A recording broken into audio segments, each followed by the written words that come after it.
It's the most wonderful time of the year. Hello everyone and welcome back to my channel. If you're new here, my name is Rebecca Nieves Huffman and on my channel you'll learn about three things: food, familia, and finds. The holiday season is coming. Thanksgiving y Merry Christmas.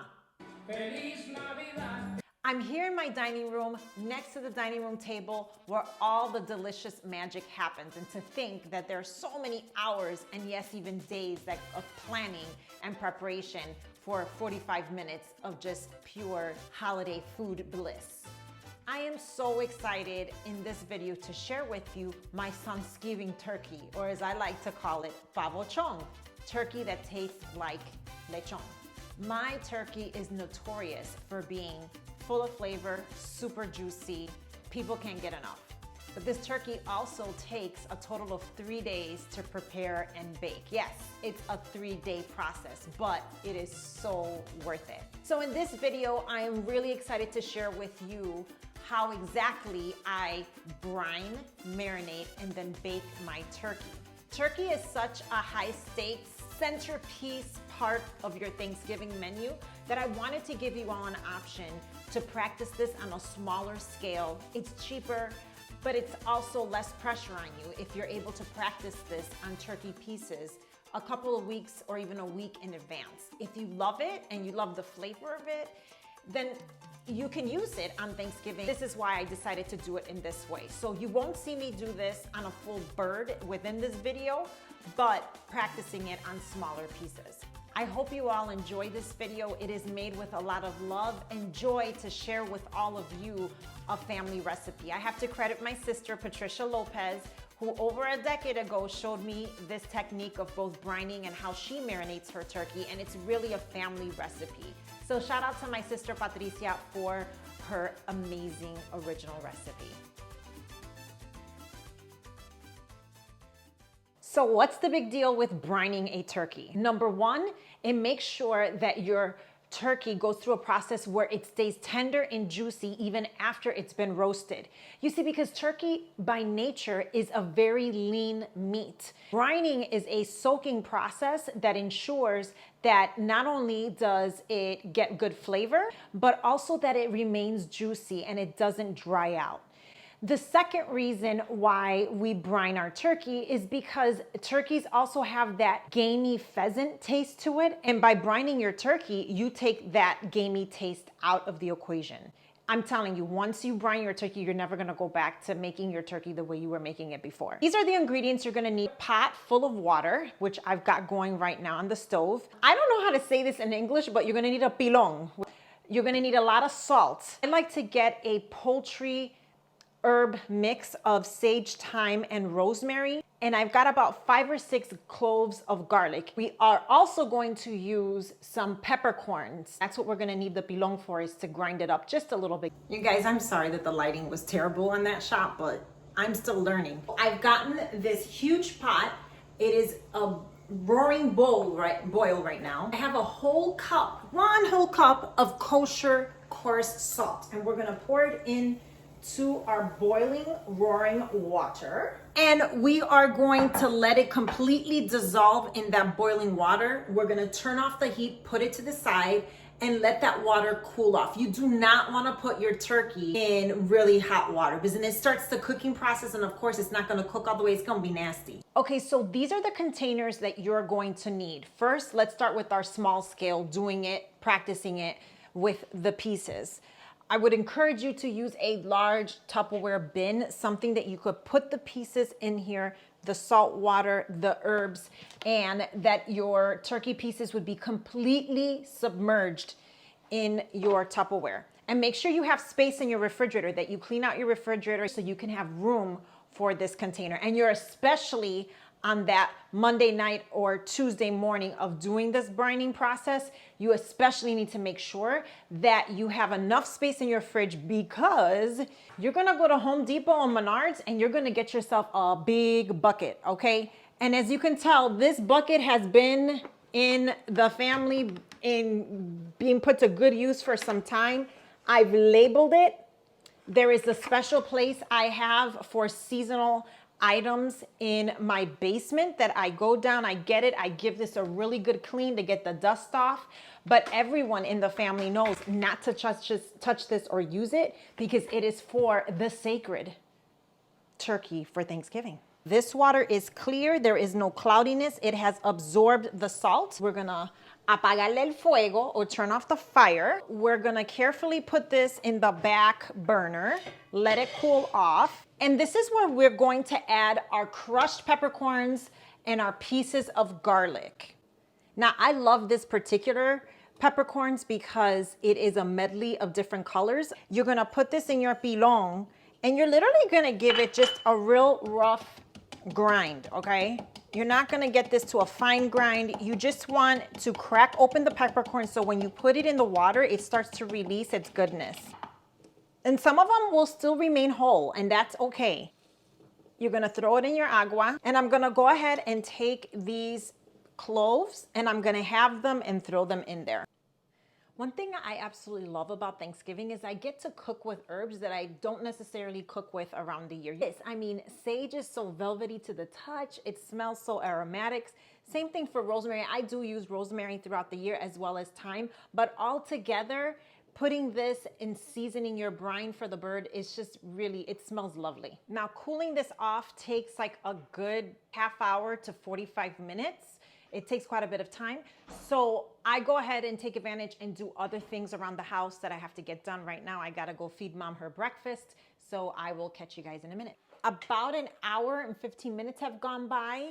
I can touch with clean hands the inside of this water and it has definitely cooled off quite a bit. It's lukewarm, I would say, which is fine. We've got our container with those herbs that I mentioned, a bundle of rosemary, sage, and thyme. And I wanted to show you our turkey pieces that we're gonna work with and practice this recipe. And honestly, with these pieces, you can feed about 8 people easily. So I've got 4 drumsticks. I wanted to show you this netting because this is what my turkey breast was wrapped in. So the skin has this weird looking texture to it. It looks like a tic-tac-toe kind of a thing. So I wanted you to see that and explain why that looked that way. So we're gonna go ahead and take our drumsticks, lay it down on top of the herbs and do the same thing with the chicken breasts. I am going to bring this over to the camera so you can just see how I laid it down. 2 drumsticks on either side with the turkey breast. All of it is pretty much laying over.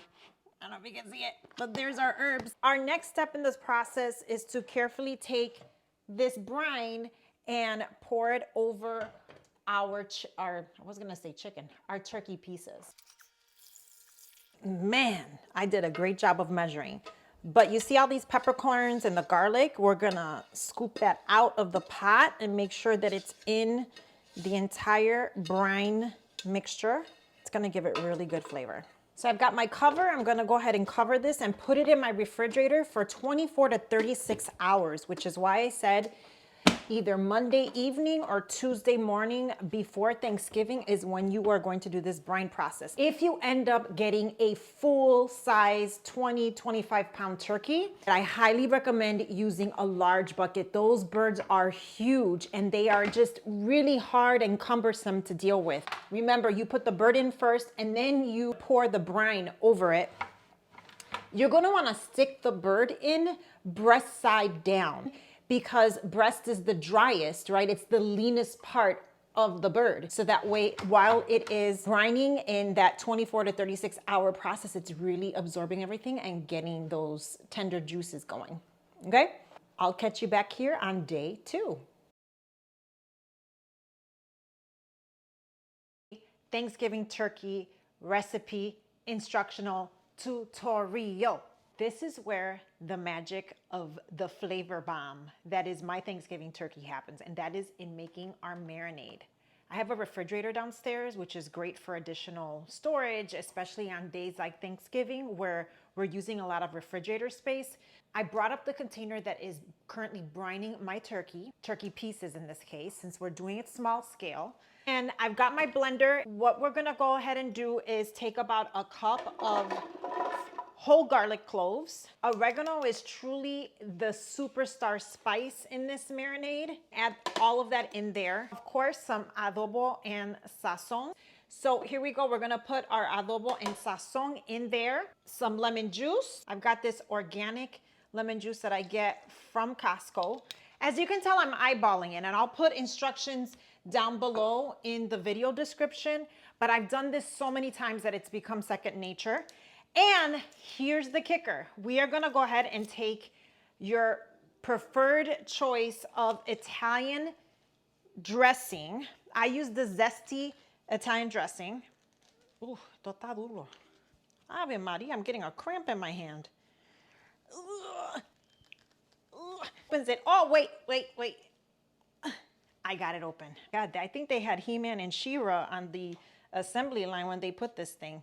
So the wonderful thing about using Italian dressing is that it already has within it the oil and the vinegar that you would want in a marinade. So for this one, I usually get a really big bottle for full scale turkey, an entire bird. This one is the smaller bottle, and we're gonna use 75% or 3/4 of this because we're gonna reserve and save some for the veggies that we actually stuff the inside of the bird with. And because some of these elements we've used already today have salt in them and we don't want this to be extra salty, that's the worst. We're just gonna put about a teaspoon of salt in here. We're gonna cover this up and go ahead and blend. Well, it'd be good if I could connect it to the outlet. On Thanksgiving Day, when this turkey is cooking in the oven, I kid you not, how many times have I had people say, Oye, is that a lechón that you're making along with the turkey? And I'm like, no, honey, that's my pavochón. My turkey tastes like lechón. There's something about this mix of ingredients that makes your house smell like a lechón or a pernil is cooking when actually it's a really flavorful turkey. So now that we have our marinade mixed up, we're gonna go ahead and move over to draining the brine liquid out and preparing our turkey pieces to be marinated. And remember, this is small scale, so you gotta imagine that this is gonna actually go inside of a full bird.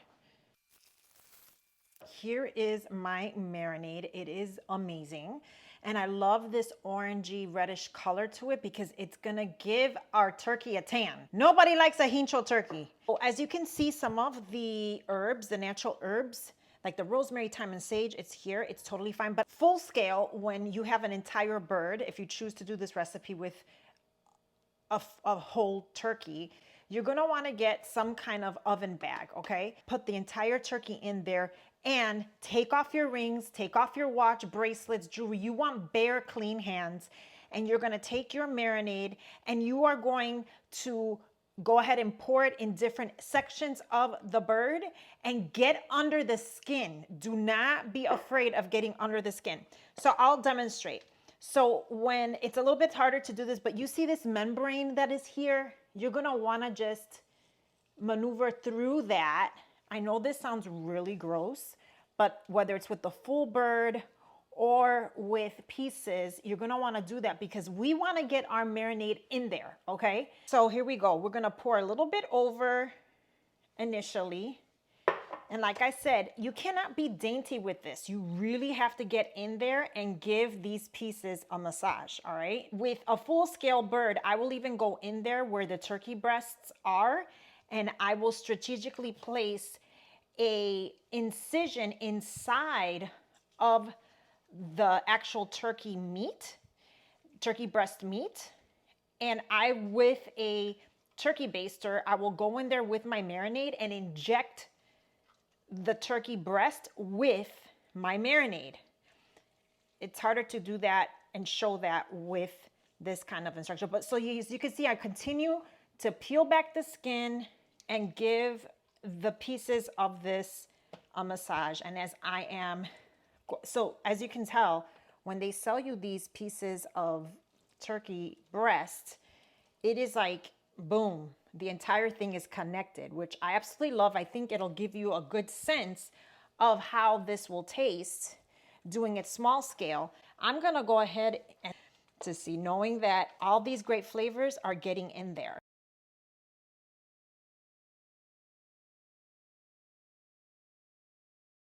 We are ready for the next step, which means I have to head over to my kitchen island.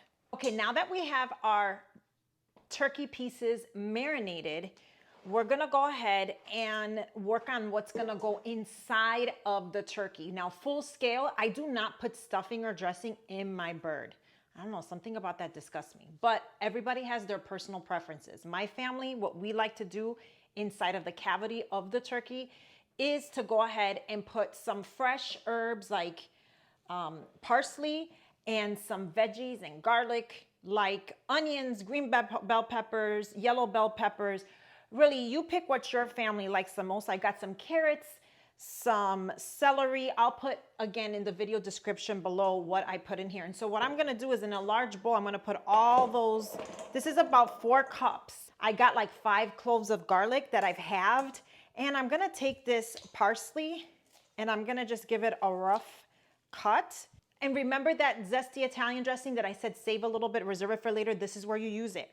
You're gonna go ahead and pour the rest of it in, and you're gonna mix it with your hands or a spoon. I get my hands in there. You cannot be dainty when it comes to cooking good food, honey. Once all of my veggies have gotten a coat of the Italian dressing, I end up putting it inside the turkey, the inside cavity of the turkey. Since we are practicing small scale, what I'm gonna do is get my baking dish. A regular baking pan is not gonna cut it. We need height of the actual sides of the pan. We need depth, I should say. We need depth of the pan. And roasting a turkey, they have very specific, and you can even get the disposable ones that are aluminum. Here's my baking pan for my turkey. And remember, this is small scale, so I'm just gonna show you how I'm doing this here.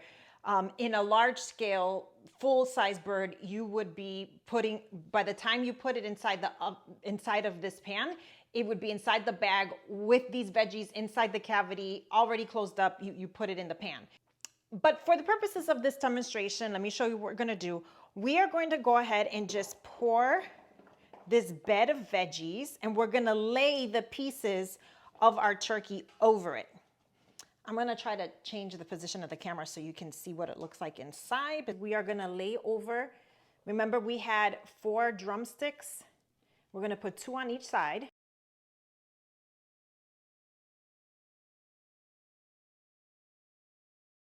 I had a little bit of marinade left, so what you think I'm gonna do with that, honey? I'm gonna pour it over my turkey. Extra flavor, yes. Next, what we're going to do is put some aluminum foil on here, keep it in our refrigerator for about 24 hours. So here we go.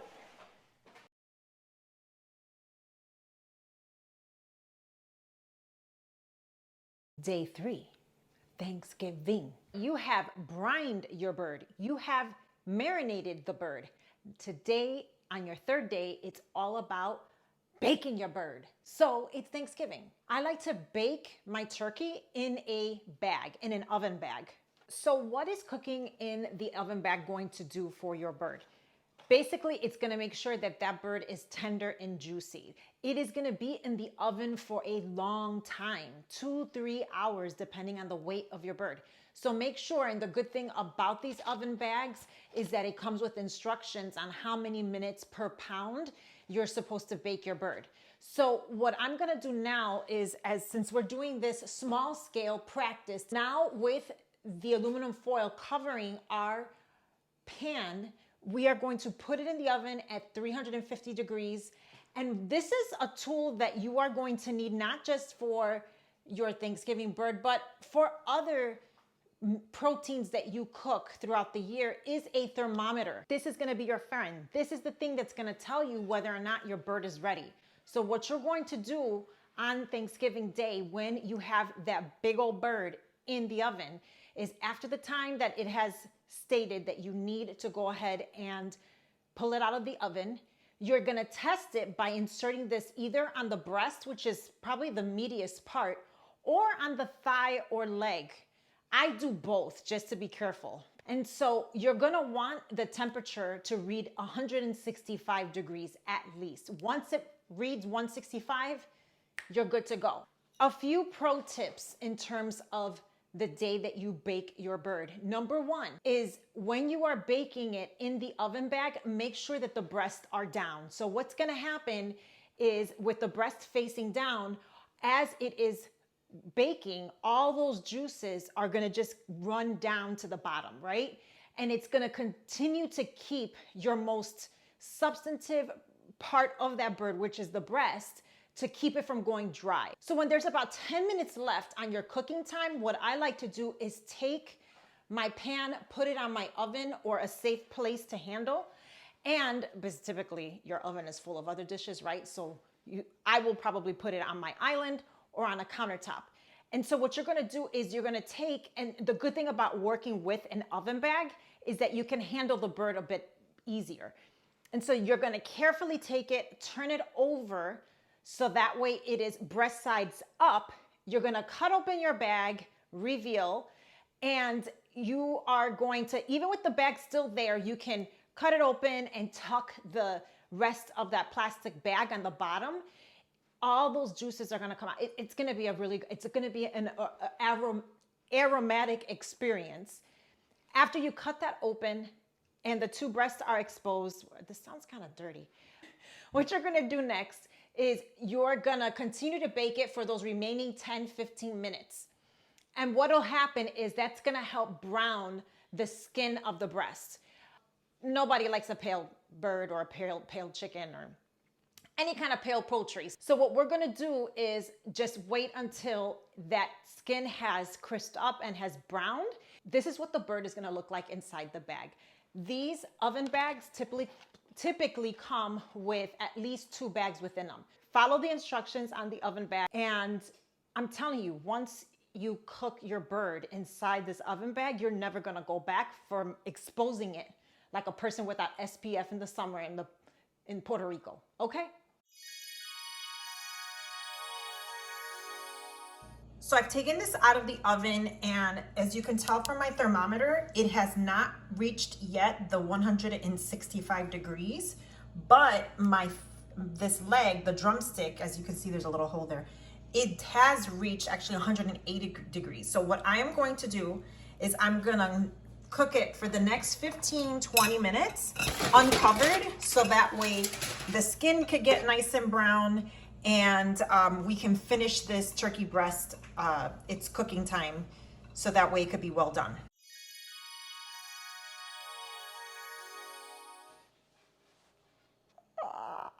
Mira, mira, mira. So as you can see, now after the second time of putting it back in the oven, we've reached our desired internal temperature. It has to be above 165 degrees. We're about 15, 20 degrees over that. So this bird is ready to be eaten, but not just yet, because you see, you have to let the meat rest for at least a half hour. With a whole bird, you want to give it 45 minutes. So that way, when you slice into it, if you slice into this turkey right now, all the juices, all our hard work of brining and marinating and all that will be for naught, because all the juices will come out of the meat. We want all those juices to be retained, and you get that through a long resting period of a half hour to 45 minutes.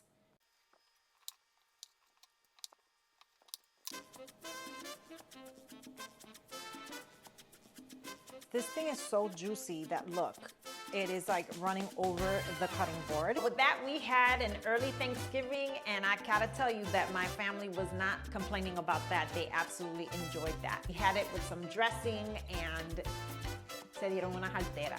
That's Spanish, that they really, really ate a lot. So we usually host Thanksgiving in my home, but this year we're doing things differently. We're flying down to Florida to be with our family there. We have a couple of new members in our family, little babies that we want to be close to. And so we will be down there, but I will be posting on my Instagram stories, not just our actual process with the full bird while I'm down there, but also the other sides and dishes that we make and desserts for the big day. So if you don't follow me on Instagram, definitely check me out there, where you will get daily content. So I'm just curious, what are your favorite Thanksgiving side dishes? How are the ways that you are making your Thanksgiving bird that you absolutely love? I'm always down to learn new things and try them in my kitchen. So be sure to comment below on what you're doing to make your Thanksgiving special. If you like this video, please give it a thumbs up. And if you haven't subscribed yet, what are you waiting for? Go ahead and hit that subscribe and notifications button so that way you can follow along as I continue to upload new content onto this channel. I'm Rebecca Nieves-Huffman. Thank you for joining. See you next time. Testing, testing, 1, 2, 3, 1, 2, 3. What are you gonna need for your ingredients? I've got, oh, mira pa' allá. This whole time, there's been a peekaboo going on in here, and I gotta film that all over again. The holidays are coming, or